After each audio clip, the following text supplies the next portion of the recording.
성경 말씀 시편 23편 1절부터 6절까지 저와 여러분이 교독하도록 하겠습니다. 시편 23편 1절부터 6절까지 저와 여러분이 교독하도록 하겠습니다. 제가 먼저 1절 읽도록 하겠습니다. 여호와는 나의 목자시니 내게 부족함이 없으리로다.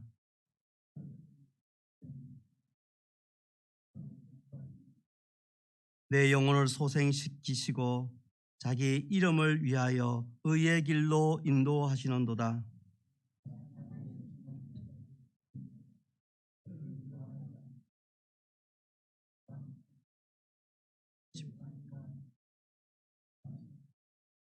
주께서 내 원수의 목전에서 내게 상을 차려주시고 기름을 내 머리에 부으셨으니 내 잔이 넘치나이다.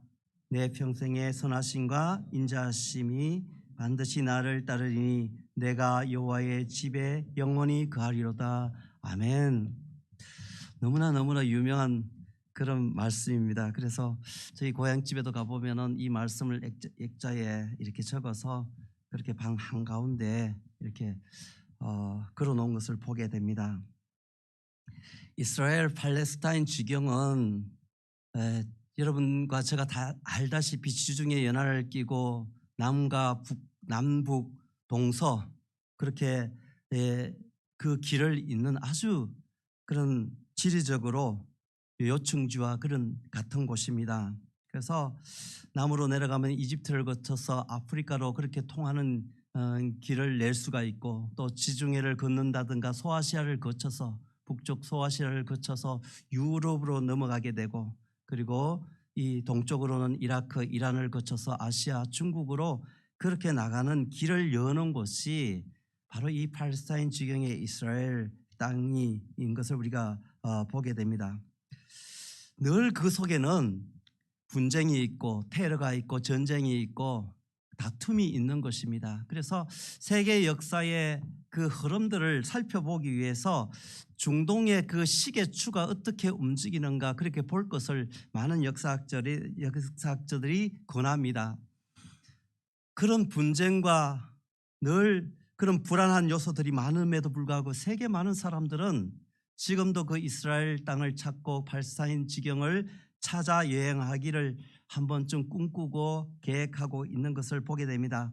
왜냐하면 이스라엘이 그만큼 이 세계 역사 속에서 중심으로 우뚝 서 있기 때문에 그렇습니다. 또 한 가지는 그것이 우리가 말씀을 읽고 공부하고 늘 묵상하고 나가는 세계인들의 속에 인생의 교과서처럼 우리에게 주어진 성경 말씀의 배경이 되기 때문에 그렇습니다. 저를 가르쳤던 어떤 교수님이 요즘 연세가 지금 80이 가까이 되셨는데 유튜브 방송을 시작하셨더라고요. 그런데 그 주제가 히브리인들의 이야기입니다. 히브리 사람들이 어떻게 생각하고 어떻게 살아가는가에 대한 이야기인데, 이분이 그동안 이 이스라엘 히브리 학교라든가 이런 쉐마 학교라든가 그들의 유대인들의 학교들을 쫓아다니면서 공부하고 수집했던 자료를 가지고 책을 썼는데, 그들의 사상과 생각들을 같이 남은 인생 동안 목숨을 다하는 날까지 그렇게 전 세계에 있는 우리 가깝게는 제자들과 주의 사람들에게 소개하고 싶어서 그 일을 시작했다고 얘기를 했습니다. 자기가 공자도 만나봤고 자기가 붓다, 석가도 만나봤고 자기가 소크라테스도 만나봤는데 다 깊이가 얇다라는 거예요. 그래서 자기가 결론을 내린 것은 히브리 사람들의 전 세계 역사 패권을 잡고 살아갔던 그 역사 지점마다 이 유대 민족들이 그 속에서 함께 했던 그 모습을 자기가 한번 이 마지막 생애를 통하여서 연구하고 그렇게 했던 이야기들을 같이 나누어 보고 싶다는 것이었습니다.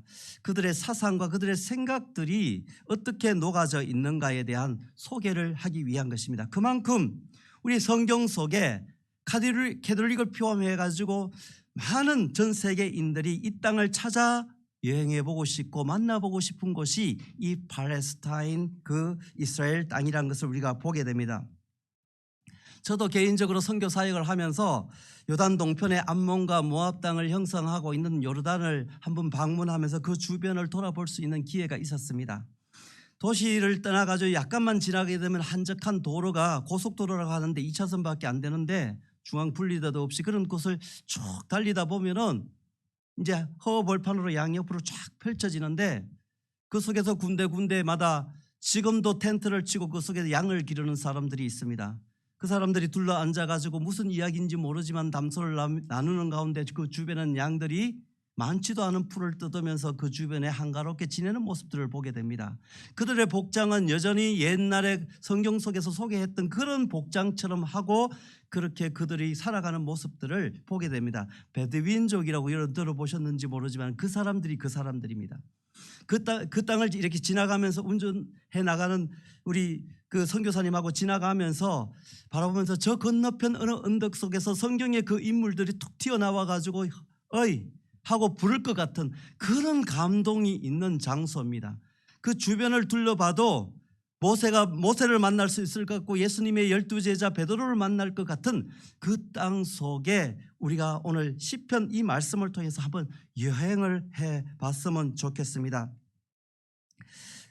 그곳은 지금도 그 속에서 함께 예전에 그 모습들을 하고 살아가는 그런 모습들을 우리가 바라보면서 그 땅 속에서 양들이 얼만큼 친숙하게 그들의 삶을 지배하고 함께 해왔는가를 짐작하게 되는 것입니다. 우리나라에서는 돼지라든가 소라든가 이런 것들을 많이 길러왔기 때문에 그에 대해서 우리는 좀 생소할 수 있고 그것이 피부로 느껴지지 않을 수 있지만은 이 성경 속에 소개되는 이 창세기 속의 4장부터 벌써 가인과 아벨의 제사 속에서 아벨의 제사는 양을 통해서 드려졌다는 인류 시초의 그 현장 속에서 양들이 함께 하였다는 것을 우리가 이내 알 수 있는 것입니다.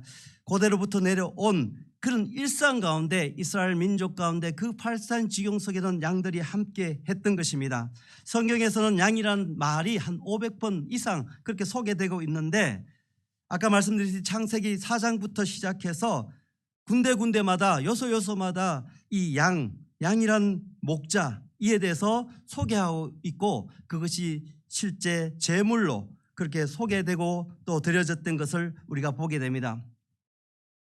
그래서 성경 속에서 저와 여러분 속에서는 양을 직접 많이 키우는 것을 가보고 그렇게 하지 않았지만은 양이란 그런 동물에 대해서 친근하고 그 언어에 대해서 친숙함을 볼 수 있는 성경의 소재고 말씀이라는 것을 우리가 보게 됩니다. 오늘 우리 다윗의 시를 통해서 시편 23편의 말씀들은 우리는 여러 번 이 말씀을 통해서 묵상도 하고 그리고 말씀도 들었습니다. 오늘 이 말씀을 통해서 저와 여러분 속에 정말 이 시대 가운데 주시는 또 다른 하나님의 메시지가 무엇인가 귀 기울이고 묵상하는 시간이 되었으면 좋겠습니다. 오늘 다윗의 이 시편 23편은 양과 목자라는 모델을 가지고 비유해서 자신을 비롯해서 사람들을 양으로 비유했고 하나님 아버지를 목자로 비유해서 이스라엘 주변에 사는 사람이면 누구나 그렇게 공감할 수 있는 그런 언어로 지금 여호와 하나님과 자신의 관계의 그 특성을 노래하고 있다는 것을 우리가 보게 됩니다. 1절 2절 말씀에 여호와는 나의 목자시니 내게 부족함이 없으리로다. 그가 나를 푸른 풀밭에 누이시며 쉴 만한 물가로 인도하시는 도다. 노래함으로 시작합니다. 여호와가 나의 목자 되심을 주권적으로 그것을 주도적으로 그렇게 선포하고 시작하는 그런 찬양인 것입니다. 여호와가 나의 목자시면 나는 그가 기르는 양이라는 것입니다. 이스라엘 백성은 목자 없는 양은 상상할 수 없는 것으로 그 사람들은 느끼고 있습니다. 제가 앞서서 말씀드렸듯이 그들이 생각하는 양과의 관계는 우리가 생각하는 양과의 관계 느낌과는 다른 것입니다.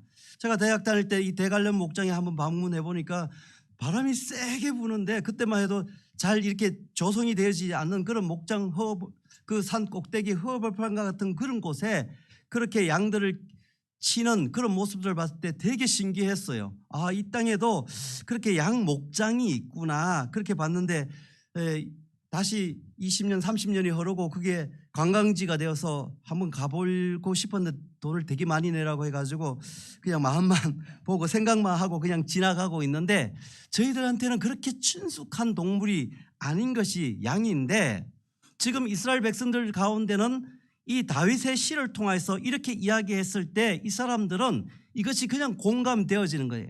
이렇게 노래했을 때 그들이 느끼는 감정과 우리가 느끼는 감정은 완전히 다른 겁니다. 양과 목자의 관계를 그들은 그 피부 속 깊은 곳까지 그들이 생각하고 느낄 수 있는 표현이 오늘 1절 2절 말씀인 것입니다.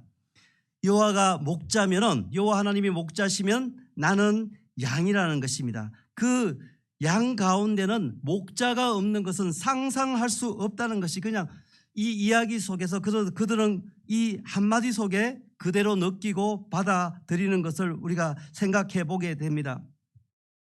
이 양이란 동물에 대해서 많이 우리가 설명을 들었잖아요.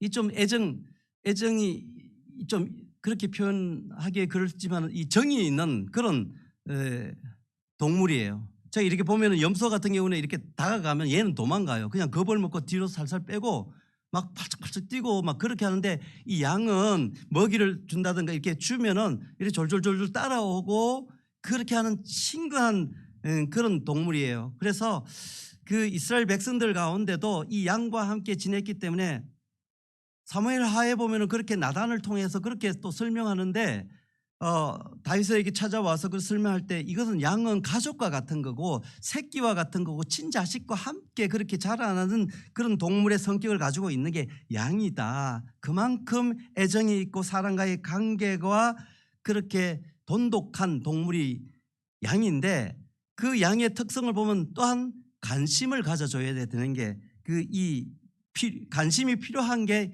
이 동물의 특징이라는 것입니다. 그리고 또 자기 스스로 이것이 자기를 지킨다든가 이렇게 하지 못하는 이 동물이 이 양입니다. 그래서 제가 비밀인데 제 대학 때 전공이 축산학입니다. 그래가지고 제가 현장 실습 가운데 이 양털을 깎는 그런 기회가 있었습니다. 양털을 깎아보는 그런 실습이 있었습니다. 양털을 가위로 이렇게 이제 양을 이렇게 잡고 있고 이렇게 여러 사람이 잡고 있고 그렇게 양털을 이제 깎아 나가는데, 그 가위가 상당히 날카로워서 제가 실수해가지고 양의 그 피부를 살짝 건드렸어요. 근데 살짝 건드렸는데 그 피부가 싹 나가버리는 거예요. 피가 쫙 나오는 거예요. 그래서 거기다 빨간 약 던지고 그리고 다시 아무 일 없는 것처럼 그렇게 지나가기는 했지만은, 양의 특징이 이 피부가 너무너무 약해요. 그래 조금만 뾰족한 곳에 이렇게 찔리기만 해도 상처나기 쉬운 것이 양입니다. 근데 이 양은 자기 혼자 스스로 지킬 수가 없어요. 그래서 대관령 목장에 갔을 때 그분이 설명하는 것이 뭐냐면, 바람이 불어가지고 넘어지면 자기 혼자 일어나지를 못해요. 그래서 그 양을 발견해서 이렇게 세워져서 움직이지 하지 않으면 날씨가 추울 때는 그냥 얼어서 죽어버린다는 겁니다. 그래서 늘 항시 그것을 돌면서 그게 관리하는 분들이 찾아봐야 된다는 게 이 양들의 습성입니다. 그 상태입니다. 그런 특성을 가지고 있어요. 그래서 웅덩이에 빠졌을 때, 그렇게 수렁에 빠졌을 때 그 목자가 건져 올려 주어야만 그렇게 살 수 있는 것이 양인 것입니다. 근데 또 양은 특징이 이게 근시예요. 근시. 그러니까 자기 앞에 것만 보는 거예요. 자기 앞에 것만 보고서 거기서 풀을 뜯고, 그리고 자기가 풀을 뜯는 것을 한 발 한 발 가게 되니까 저 더 넓은 그런 어떤 넓은 풀밭을, 그런 푸른 초장을 바라보지를 못하는 것입니다. 저 너머 맛있는 그런 물이 흐르는 그 냇가도 이 양은 모르는 것입니다. 자기 주변에 오는 적들의 공격, 늑대나 이런 공격들로부터 무방비 상태에 있는 것이 이 양들입니다. 그런데 양은 참 고집이 셉니다. 고집이 센데 아주 온순하기도 하고 순종적이기도 하고 잘 사람을 따르기도 하지만은 한번 심보가 틀리게 되면은 이게 걷잡을 수 없는 게 양입니다. 이 양의 특성을 이렇게 살펴보면은 자기가 마음에 안 드는 그런데 이 양은 또 무리들과 함께 살아가지 혼자서 떨어져서 살지 못하는 그런 특성을 가지고 있습니다. 그런데 함께 살면서 자기가 마음에 안 드는 양이 있으면 여름철 같은 경우에는 막 그 양이 떠서 막 더워서 죽으라고 해가지고 자기가 거기에 막 비비면서 뜨거워서 죽기를 막 그렇게 하는 게 이게 양의 심보입니다. 양의 고집 세고 자기가 마음에 안 드는 그 양이 있으면은 그렇게 해서 그를 힘들게 만들고 자기가 고통을 감수하면서까지 그렇게 복수하려고 하는 것이 이 양의 심리고 특징이라는 것을 많은 사람들을 통해서 연구되어지고 또 발견되어진 그런 모습들을 우리가 바라보게 되는 것입니다. 이게 양의 특징이에요. 양의 모습이고 특성이라고 볼 수 있습니다. 제가 양의 특성을 쭉 이렇게 설명하고 있는데 이 열거하는 이야기를 여러분 들으면서 좀 비슷한 동물이 생각이 나지 않습니까, 여러분? 혹시 우리 속에 가까이 이런 마음과 이런 행동과 이런 어떤 정말 세상 가운데 살아가면서 이러한 모습으로 지낼 수밖에 없는 동물이 이 땅 가운데 또 누가 있지 않을까 그런 생각을 해보게 됩니다. 그런데 이런 양을 먹이고 재우고 돌보고 독수리로부터 맹수로부터 오는 그 위험으로부터 차단하고 그를 막아주고 아침 저녁 문을 열어주고 문을 닫고 그래서 아까 말씀드렸듯이 깊은 웅덩이와 수렁에서 건지시고 또 푸른 풀밭으로 실마한 물가로 인도하는 그 당사자가 바로 목자인 것입니다. 그래서 양과 목자는 떼놓고 생각할 수 없는 것이 양과 목자의 관계인 것입니다. 이 양과 목자의 관계 하나만 가지고도 우리 신학에서 공부하시는 분들이 논문이 수없이 나오고 이 양과 목자의 관계 가지고도 책을 이만한 두꺼운 책들이 수백 권 제가 다 헤아려 보지 않았으니까 그렇게 나올 정도로 이하 신비한 관계들을 가지고 소개하고 있는 것들을 우리가 보게 됩니다. 목자가 없으면 양은 단 하루도 자기가 온전히 숨 쉬면서 먹고 마시며 살 수 없는 것이 양과 목자의 관계인 것입니다. 이 사실을 이스라엘 사람들은 너무 잘 알고 있다는 거예요. 그래서 다윗은 오늘 이 말씀, 이 노래를 통해서 이 이야기를 하고 있는 것입니다. 양은 목자가 있으면 부족함이 없는 것입니다. 오늘 1절 말씀에 그렇게 이야기하고 있는 것입니다. 여호와는 나의 목자시니 내가 부족함이 없음이로라 이야기하고 있습니다. 양은 목자가 있으면 부족함이 없는 것입니다. 그렇게 규정 짓는 것입니다. 왜냐하면 목자가 인도하기 때문에 성경 말씀대로 보면은 그대로 우리가 생각해 볼 수 있습니다. 다윗의 목자는 여호와라고 그렇게 이야기하고 있습니다. 그 여호와가 다윗에게는 절대적인 목자인 것입니다. 그렇게 말씀하고 있는 것이 1절에 여호와는 나의 목자시니 할 때 그렇게 먼저 그 여호와라고 부르고 노래하고 있는 것입니다. 여호와를 목자로 삼았기 때문에 그 결과로 부족함이 없다는 것입니다. 그렇다면 여호와를 나의 목자로 삼지 않았다면 내게 늘 부족할 수 있다는 이야기도 될 수 있는 것입니다. 사람은 늘 부족하다고 그렇게 생각하면서 삽니다. 저도 기도할 때 주님 이 부족한 종을 이 우둔한 종을 이렇게 그렇게 기도할 때가 많습니다. 부족하다는 것은 족하지 않다는 거잖아요. 뭔가 만족스럽지 않다는 게 부족하다는 말입니다. 뭔가 이 말 속에는 불만이 있는 것입니다. 불평이 있는 거고 더 나가면 감사가 없고 더 나가면은 걱정하고 염려한다는 것입니다. 그런데 여호와가 나의 목자 되심으로 내게 부족함이 없다라고 오늘 그렇게 선언하고 있는 것을 보게 됩니다. 우리가 걱정하고 근심하고 염려하는 것은 큰 명제를 가지고 우리가 걱정하고 고민하고 그렇게 하지 않습니다. 나라와 민족을 위해서 우리가 고민합니까? 이 남북에 무슨 통일된 조국을 꿈꾸면서 그것 때문에 여러분 고민하면서 염려합니까? 그런 일 때문에 염려하는 것이 아니라 우리는 나의 문제 때문에 고민하는 것입니다. 나의 가정에 대해서, 나의 경제적인 손실과 살아갈 일들에 대해서 우리는 고민하고 있는 모습을 보게 됩니다. 그리고 나에 대해서 나의 부족함과 내가 왜 이랬을까 이런 것 때문에 고민하고 염려하고 그렇게 살아가는 우리의 모습을 바라보고 있는 것입니다. 여러분과 저는 부족하다고 때때로 생각할 때가 많습니다. 그렇다면 우리가 생각해 봐야 되는 것입니다. 내게 목자가 있는가? 내가 부족하게, 내가 염려가 있고 내가 감사가 없고 불평이 있고 만족함이 없다면 내 속에 그러면 나의 목자는 있는가 없는가? 목자가 있다면 목자 우리 여호와께서 나도 다윗처럼 나의 고백도 나의 목자가 여호와인데요 이렇게 고백한다면 그 목자를 내가 신뢰하고 있는가? 믿고 있는가? 우리가 생각해 볼 수 있다는 것입니다. 여호와가 나의 목자라고 고백하기는 하지만은 내 속에 믿음이 안 간다고 이렇게 생각해 볼 수도 있는 것입니다. 어떻게 했을 때 나에게 부족함을 넘어서 염려와 근심과 걱정이 내 속에 여전히 살아 숨쉬고 내 삶을 지배한다면은 내 속에 있는 내가 부르는 나의 목자는 내가 믿음직스럽지 않구나, 믿을 수 없구나 그렇게 생각할 수도 있다는 것입니다. 그런데 다윗은 그렇게 생각하지 않았다는 겁니다. 내게 부족함이 없다는 것입니다. 왜냐하면 그가 나를 인도하기 때문에 그렇다는 것입니다.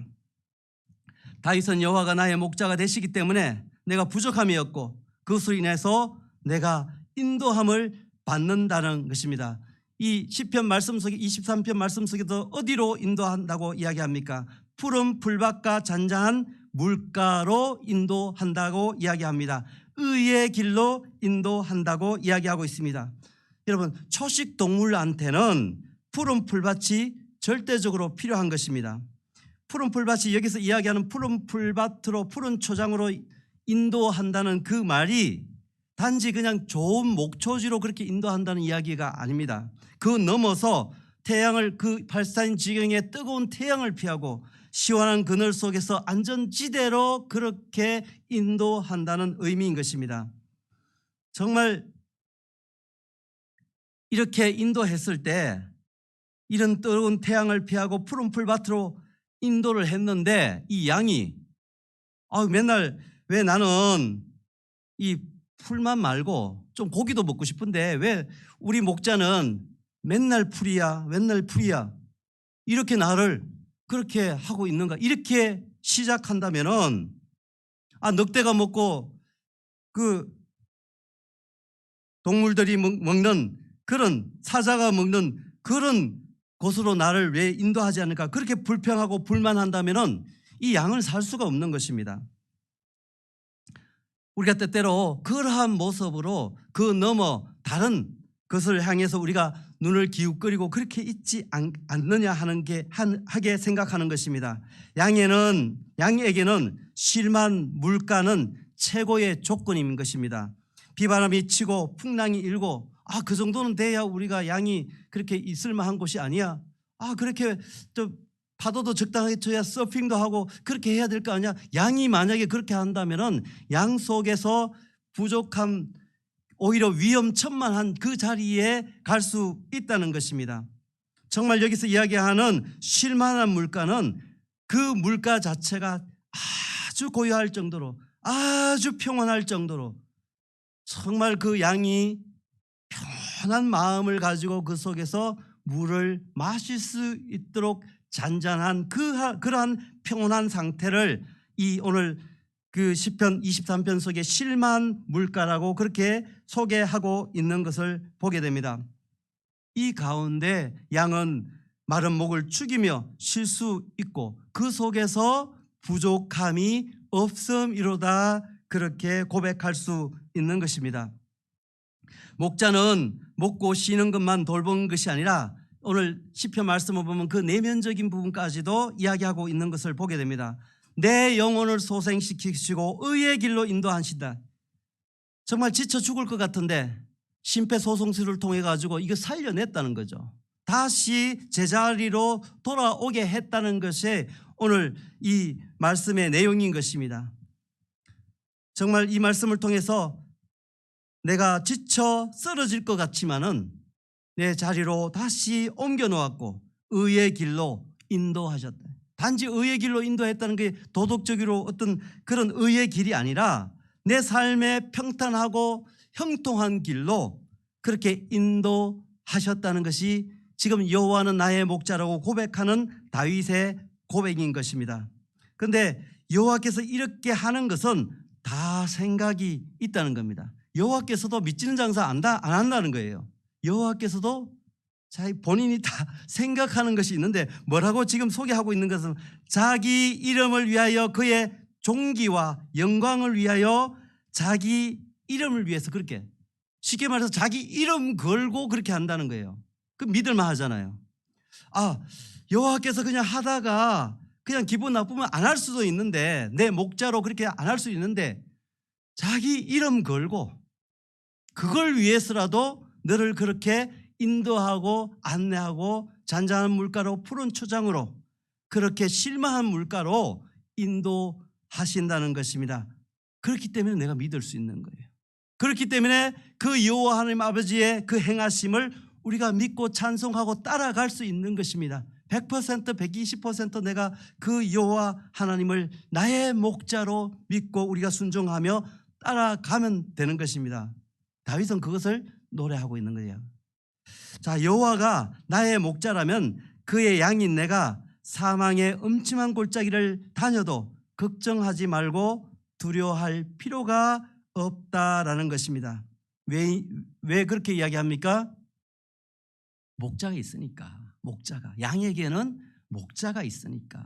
우리에게는 여호와 하나님 다윗이 그렇게 고백했던 그 목자가 저와 여러분 속에 오늘 목자로 있는 것을 보게 되는 것입니다. 사망의 음침한 골짜기를 지날지라도 해를 두려워하지 않을 것은 주께서 나와 함께 하심이라. 주의 지팡이와 막대기가 나를 안위하시나이다.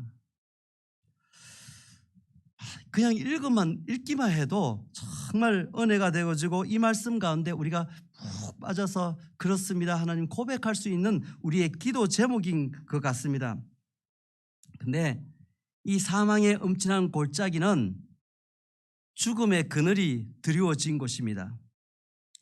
그런 길을 지금 지나간 어떻게 보면 이 세상 가운데 우리가 그런 가운데 살아가잖아요. 그런데 목자가 없다고 생각해 보십시오. 그 목자 없는 인생, 아까 목사님하고도 그런 얘기를 했지만은 마지막 운명의 그 시간 속에 목자 없는 그 인생, 그것이 흔들리는 그 인생만큼 정말 불행한 인생은 없을 것 같다. 그런 생각이 들었어요. 그런 이야기를 나누면서 그 목자가 없는 인생은 유리하게 된다. 마음 붙일 곳이 없다는 거예요. 그 목자 없는 인생은 오늘 우리가 말씀을 보게 되면은 예수님이 이렇게 얘기해요. 마태복음 9장 36절에 무리를 보시고 불쌍히 여기시니 이는 그들이 목자 없는 양과 같이 고생하며 기진함이라.